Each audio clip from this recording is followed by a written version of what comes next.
Good morning, dear students. So, we are almost to the end of the chapter alternating current, and today, first, we will discuss about an AC generator.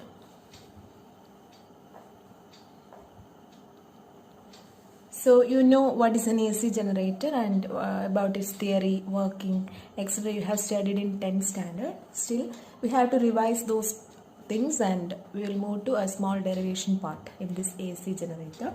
So, first of all, you know what is an AC generator? Yes, it produces electrical energy from mechanical energy, or electrical energy is produced with the help of mechanical energy. That means mechanical energy is converted into electrical energy. Okay, an AC generator converts mechanical energy to electrical energy. That is just the opposite of what an electric motor does. Understood? Now, on what principle does an AC generator works? So, first of all, it produces electrical energy from mechanical energy.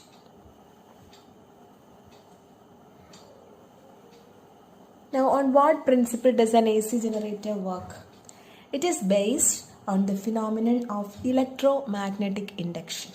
Okay, so principle is electromagnetic induction.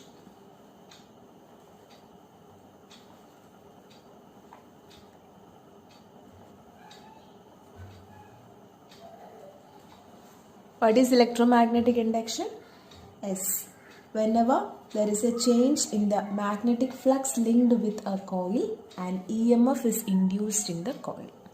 So that is the principle behind an AC generator. Now the main parts of AC generator.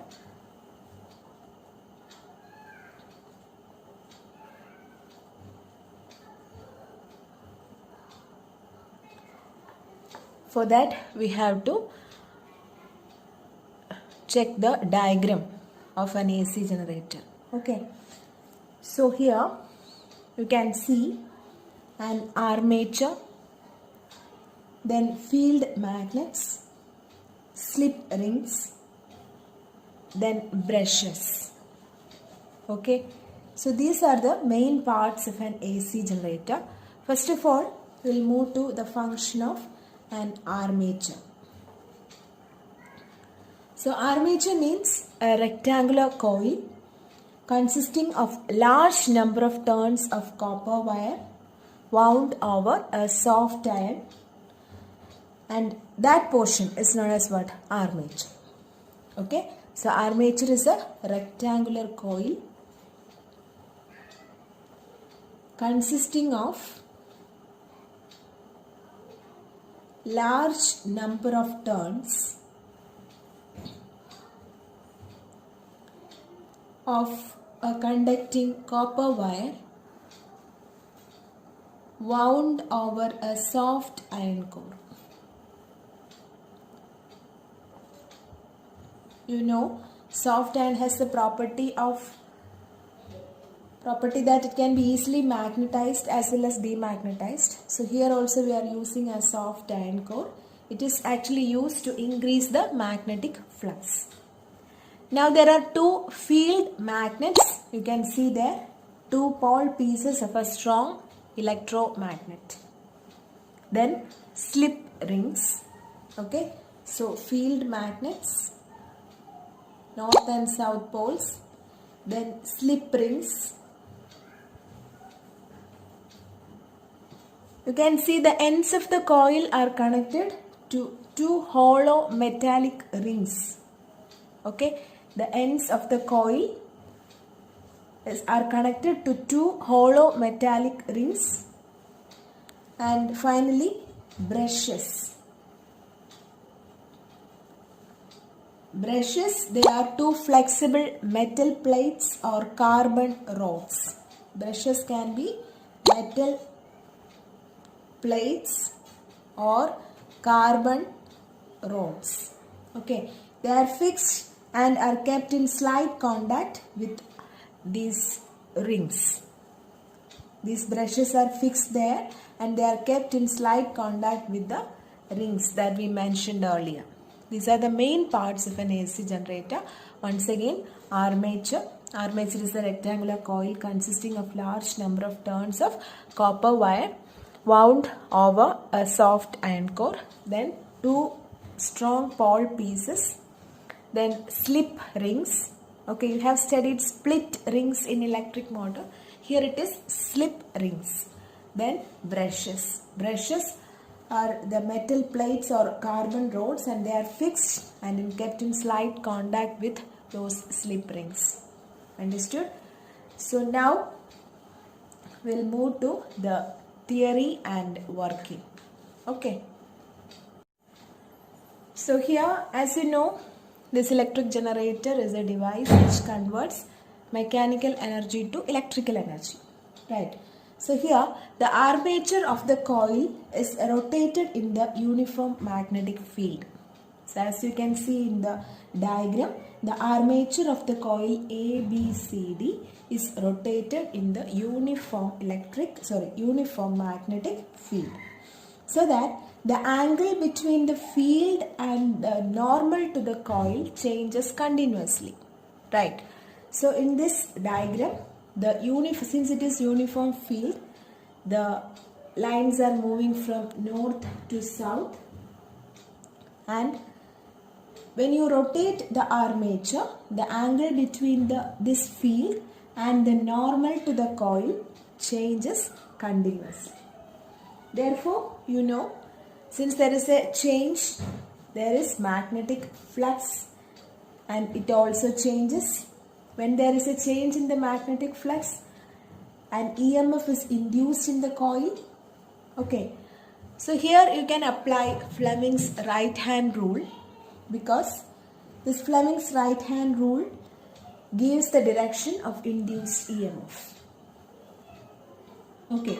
So applying Fleming's right hand rule, current induced in AB is from A to B and it is from C to D in CD. Okay, in the external circuit, current flows from the brush B2 to B1. You can apply the right hand rule because movement, you can use the thumb, then field given by the forefinger, and then the middle finger will give you the direction of the current induced in this rectangular coil. So applying the rule, you will get that the current is induced in AB is from A to B and it is from C to D in CD. Okay. So in order to calculate the magnitude of EMF induced, suppose you can consider A is the area of each turn of the coil. Okay. N be the number of turns in the coil.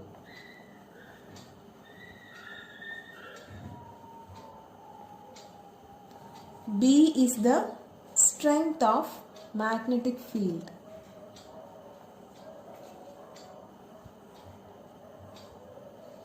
And theta is the angle which normal to the coil, perpendicular to the coil, and B at any instant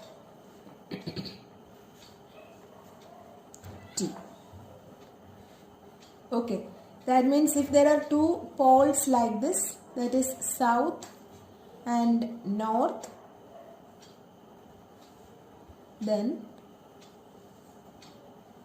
if this is the coil which rotates, okay, so it will make an angle theta. There is a normal. This is the normal to the coil, okay, normal to this coil and the direction of magnetic field. So this is the angle theta.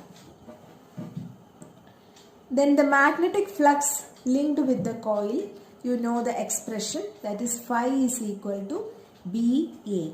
Here we have to consider the number of turns, so you can multiply it with n, so n B dot A, right, that is n into BA cos theta. Now theta, if it is omega t, you can write it as NBA cos omega t. Okay, where omega is the angular velocity of the coil, and other symbols you know. N, number of turns, B, magnetic field, A is the area, T is the. Now as the coil rotates, this angle theta changes. Therefore magnetic flux linked with the coil changes, and hence an EMF is induced. Right. So if you want to find the expression for EMF, you know the general expression, E is equal to minus d phi by dt.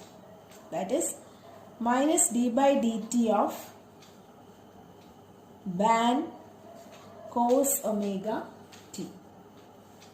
Okay, that is minus BAN into d by dt of cos omega t. D by dt of cos omega t is minus sin omega t into omega, that is minus ban sin omega t into omega. Minus is there, okay? Clear? So minus and minus will result in plus BAN omega into sin omega t. Understood? Where this ban omega is the maximum value of the EMF, or you can call it as the peak value. This occurs when this sin omega t is plus or minus 1. Okay, since it is AC, no? So the peak value, either it can be plus 1 or it can be minus 1. So ban omega t is called the peak EMF. So you can put this ban omega as E naught. Okay. E naught sin omega t, where E naught is equal to ban omega. Clear? So E is equal to E naught sin omega t. This is the expression for induced EMF produced in a generator. Understood? So you know the value of sine function varies between plus 1 and minus 1. So the polarity of EMF changes with time. The EMF has its extreme value when theta is equal to 90 degree or theta equal to 270 degree. As the change of flux is greatest at these points. Okay, the peak values in both directions. The direction of induced EMF changes periodically, and it can be shown with the help of a graph. Okay. So since there is a periodic change in the EMF, this particular induced EMF or induced current, we call it as alternating current. Okay. So in a graph, you know, this is 0, this is 90 degree. Okay. At this 90 degree, then again 180, then 270 and 360. So at 90 degree at plus 1 and 270 at minus 1, you will be getting the maximum value of induced EMF. Okay. At that time, the angle theta between the normal to the coil and the direction of field will be 90 or 270 degree. Okay, at that spot, E is equal to E0, which is ban omega, and it is the maximum value. Understood? So that's all about alternating current, which can be produced with the help of generators. The working of AC generators. Okay, starting with use, then second is principle, then the theory part, then how it works. Understood? So study it clearly. Even though you have studied in 10th, I have to go through this clearly. Okay. So our next topic is AC devices, and here you have to discuss with transformer. So first of all, transformer is a device which is used to increase or decrease in the alternating voltage. Okay, to increase or decrease the alternating voltage.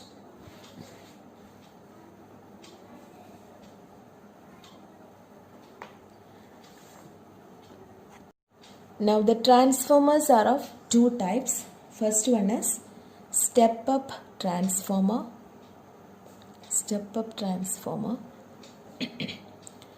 And the second one is step down transformer.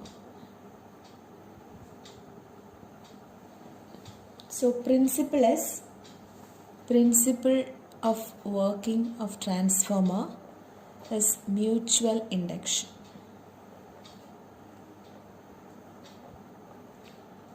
Okay, mutual induction you have studied in detail. So mutual induction is the principle behind transformer. Now we'll move to the construction part and then working followed by theory. So for studying construction, first we have to draw the diagram. Here we need two coils. Since it is mutual induction, you know there are two coils, primary coil and secondary coil. So here we are considering a primary coil and secondary coil. Both are insulated from each other and wounded on a soft iron core. Okay, suppose this is the laminated iron core.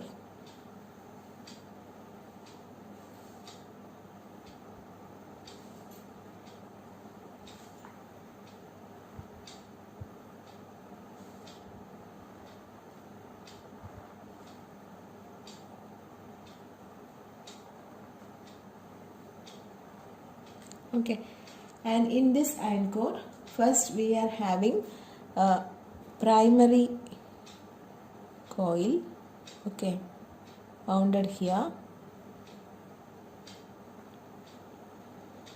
and then we have a secondary coil which is wounded on here.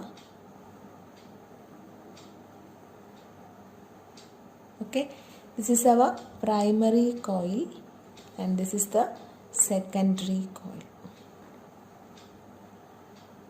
This is actually considered as the input coil and this will be our output coil. Actually we are laminating the soft iron cores in order to minimize the eddy current loss. You know, eddy currents developed in huge blocks, right? So in order to minimize the eddy current loss, we are laminating the soft iron core. Now we'll move to the working. So you know mutual induction, in which the current passing through the primary coil is responsible for the induced EMF in the secondary coil.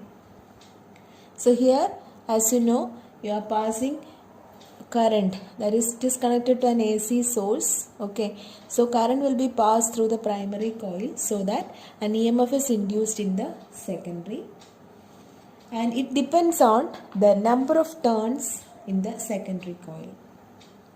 Understood? The current induced or the EMF induced in the secondary coil, it depends mainly on the number of turns of the secondary coil. Always we consider an ideal transformer in which the primary coil has negligible resistance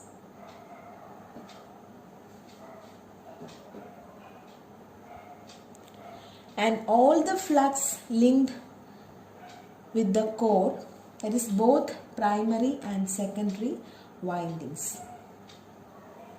Okay, whatever flux is produced, it links both the primary and secondary windings. For an ideal transformer, we can consider like that, but practically every coil has a small amount of resistance. Okay. Now, in this coil, as you know, current is passed through the primary, so that flux is produced in the secondary. That is flux, because of flux change, EMF is induced in the secondary coil. Now the expressions you can write here, that is, first of all, the induced EMF or voltage in the secondary, that is ES. Since it is mutual induction, you can use this expression.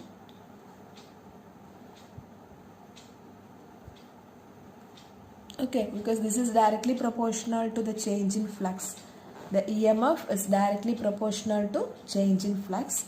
So, ES is equal to minus NS into d phi by dt. You are considering the number of turns also. Number of turns in secondary is a factor to find the induced EMF in the secondary. Also, the alternating flux phi induces an EMF called back EMF in the primary. Okay, and that is given by EP, which is equal to minus NP into d phi by dt. Okay, so here we are taking this value of EP is equal to VP. Okay, if this was not so, the primary current, because you know we are considering an ideal transformer in which there is negligible resistance, zero resistance for the primary. So the primary current would be infinite. Okay. So if the secondary is an open circuit or the current taken from it is small, then to a good approximation, you can write whatever EMF induced, that will be equal to Vs. Vs means the voltage across the secondary. If the secondary is an open circuit or the current taken from it is small, you can assume like this. Now for an ideal transformer, the primary has zero resistance, which means the current is infinite, and we are taking the condition like this. Okay, otherwise maximum amount of current will be there as it has zero resistance. That is why we are taking like this. Understood? So we got two approximations like EP equals VP and ES equal to Vs. Now we have two equations for ES and EP in these two equations. Instead of ES and EP, we can write Vs equal to minus NS into d phi by dt and Vp equal to minus Np into d phi by dt. Now taking the ratio, you will get Vs by Vp is equal to Ns by Np. Okay, Vs by Vp equal to Ns by Np. So this relation, actually we obtained this relation by taking some assumptions. What are the assumptions? First of all, the primary current and resistance are small. Already said that a primary coil, an ideal primary coil should have zero resistance, but since zero resistance means infinite current, in order to avoid that we took this expression, that is EP equal to Vp, potential across the primary. Understood? Now the second assumption is the same flux links both the primary and secondary, as very little flux escape from the core. Okay, the same flux here from this core, no flux should escape in order, so that the same flux links both the primary and the secondary. Now the secondary current is assumed to be very small. Again the condition we took it as ES is equal to Vs. These are the assumptions we took in order to get this expression. This Vs by Vp is equal to Ns by Np. Clear? Now, if you are considering this transformer as 100% efficient, that means whatever input power you are giving, that much equal output is you are getting. Suppose you consider like that. Anyway, there will be energy losses practically when we are doing. Energy losses will be there. But still, for an ideal transformer, that is 100% efficiency.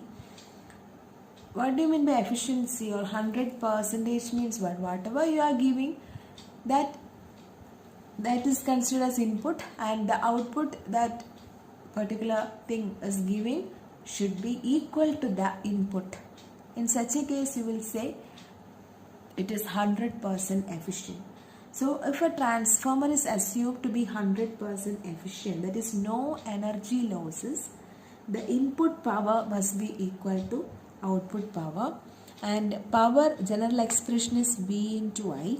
That means Vs into Is must be equal to Vp into Ip. Clear? From this, what is Vs by Vp? Vs by Vp equal to Ip by Is. Vs by Vp equal to Ip by Is. So we got three expressions: Vs by Vp, then Ip by Is. This must be equal to Ns by Np. Understood? From this you can find the values of, if these three are given, you can find the values of Vs. Then if these three are given, you can find the value of Ns. Likewise, you can use the equations while doing the numericals. Now, I already told that there are two types of transformers, like step up and step down transformers. Now, in the case of step up transformer, step up means what? To increase the voltage. Understood? So, here when low voltage is given to the primary, you can step up the voltage. That means you can increase the alternating voltage and measure it through the output.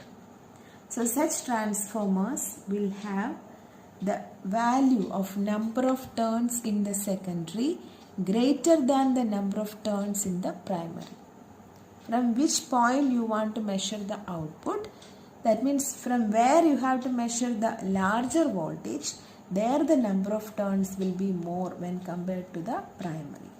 So in this section, for step up, you are increasing the voltage. That means low voltage is given and high voltage you are getting it as output. So in the secondary, which we take it as the output coil, the number of turns will be more. That is why Ns greater than Np. Understood?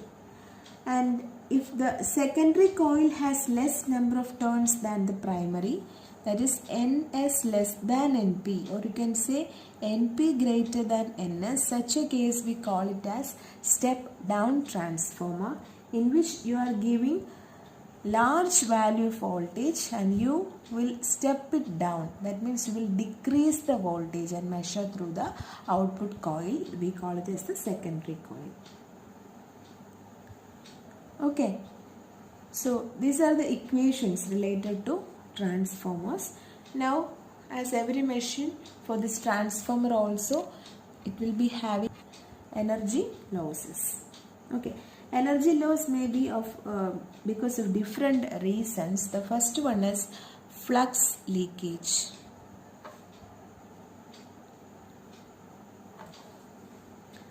So there is always some leakage of flux. That is, not all of the flux due to primary passes through the secondary. Okay, because of the poor design of the core or the air gaps in the core, flux leakage will happen. And it can be reduced by winding the primary and secondary coils one over the other. Clear? So, because of the flux leakage, a little bit of energy loss will happen. This flux leakage may be because of the poor design of the core or the air gaps in the core. How can you reduce it? You can reduce it by winding the primary and secondary coils one over the other. Okay, now the second one is because of the resistance of the windings.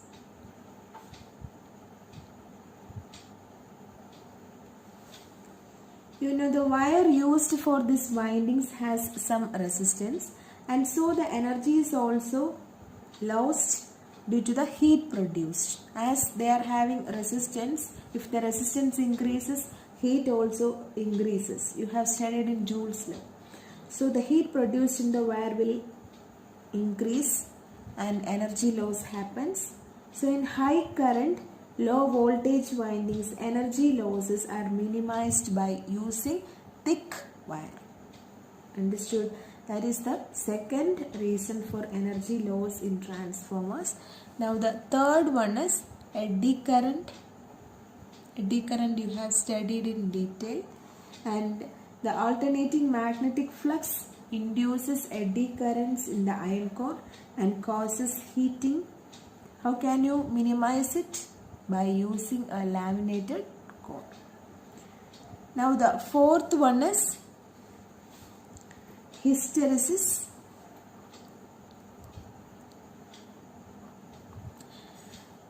Actually, you have to study a hysteresis curve in the previous lesson magnetism, but it is deleted from your topic.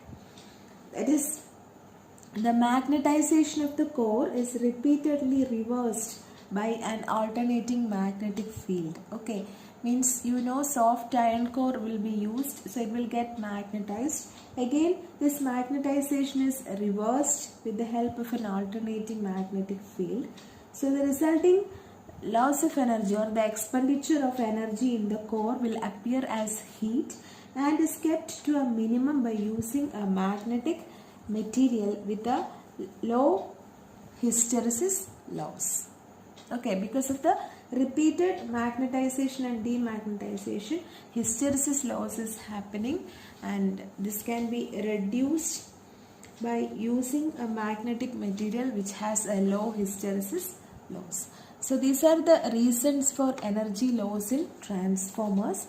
Now the uses of transformer, as you know, in almost all the AC operations, like in induction furnaces. Okay, a few uses you need to study. Induction furnaces. Then in voltage regulators. Voltage regulator may be used for TV, then computer, okay, refrigerator, etc. we are using. So in voltage regulators we are using transformers.